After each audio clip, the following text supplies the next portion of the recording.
Roof Services presents How to Investigate a Flat Roof Leak. There are 7 steps to the proper and thorough investigation of a leak in a flat roof. Step 1. Review the leak with the building occupant. Step 2. Investigate the interior leak location. Step 3. Transfer measurements to the roof. Step 4. Investigate for deficiencies. Step 5. Identify the leak-related deficiency. Step 6. Review your findings with the building occupant. Step 7. Write up actionable notes. Step 1. Review the leak with the building occupants. Hi, I'm Diami from Roof Services. I'm going to check out the roof leak. Can you show me to someone who knows where the roof leak is? Hi, I'm Kevin. Hi, Kevin. Nice to meet you. Diami from Roof Services. How you doing? Good. Come on in, I'll show you where the leak is. That'd be great. Thank you. The leak is right through here, against the wall. Okay. How long has it been leaking there? I don't know, for a few years. Does it leak in heavy rains or in every rain? No, just in heavy rain. Just in heavy rains? And when it does leak, does the leak start right away, right when the rain starts, or does it take a couple of hours between when the heavy rain starts and when the leak starts? No, it starts pretty much right away. Right away, okay. And do you remember when there's snow on the roof that's melting, does it leak in the melting snow? Yes, I believe it does. Okay. All right, well, I'm going to go get my ladder so I can pop up in the ceiling and take a look at it. I'll be right back. Okay, I'll be here. Step 2. Investigate the interior leak location, including measurements. Well, I can see where it's dripping, clearly right above the stain, but I'm going to climb up there a bit and see if I can see some water staining and see if it's traveling at all. And let me see what I can find out in the ceiling itself. Water stains and rust seen within the ceiling plenum help the investigator determine the path of water travel. When measuring, be sure to measure off items such as skylights, exterior walls, and exterior doors, which can easily and positively be identified on the roof. This will assist greatly in locating the correct position on the roof. I took some measurements off the skylight so I can find it up on the roof, and now I'm going to go upstairs and check it out. I'll be up there about 15-20 minutes or so until I figure it out, and I'll come back down and let you know what I find. Okay, great, thank you. Thanks. Step 3.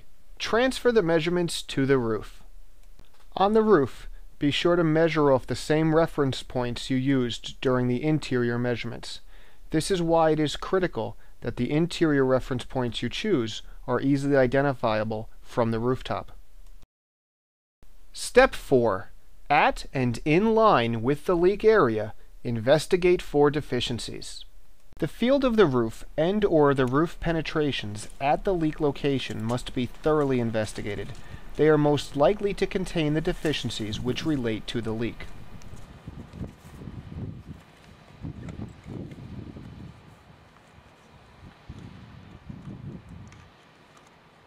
In addition to the roof and/or penetrations exactly at the leak location, other potential causes as identified by the roof construction and the leak history questions must be investigated also.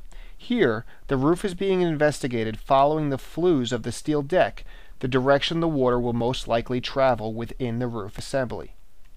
Step 5. Identify and record the leak-related deficiencies. Because most building occupants and owners will not participate in the rooftop investigation, photographs are an important means of showing them the deficiencies you've found. Insertion of the roof probe and red crayon markings help identify the deficiencies in the photographs. Step 6. Review your findings with the building occupant. All done on the roof. Okay. Here's what I found.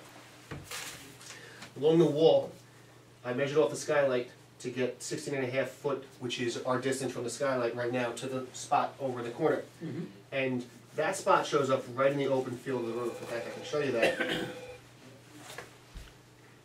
That's right here. You see the red mark. Mm-hmm. That's where the leak location is. And following the flues of the steel deck, which runs in line with the building, though I don't find any deficiencies at that spot, following the flues, we've got this gas vent here and the satellite dish over there, and they're both less than 20 foot away. The drip here is at a seam in the deck. The deck lengths are 20 foot. Water can get in during that 20-foot span and travel till it drips in at the seam of the deck. So I followed the flues, I investigated these different penetrations. At the vent in the roof, I found an open flashing right there. and you can see how the pick goes right in. There's a hole in the flashing. So what I'm going to propose we do is, I'll give you a price for my guys to come back. We'll clean the vent of all loose flashing. We're going to prime it and reseal it with an application of fluid applied flashing to properly re-waterproof where the vent ties in. And then what they'll also do is, along that line following the flues of the deck, they're going to reprobe everything a bit more aggressively than I did, because if they open anything up, they'll be able to fix it, and we're going to make sure that nothing is open within that line of roofing. Okay, So I'll get back to you with the proposal in a couple of days. sounds great, thank you. No problem. Have a great day. Step 7. Write up actionable notes. Before leaving the site, the investigator must be sure to have actionable notes. The notes must contain enough information to describe and price the proposed repairs in a formal proposal, and for a repair crew to find and fix the identified deficiencies. This has been How to Investigate a Flat Roof, presented by Roof Services. Find us on the web at roofservices.com.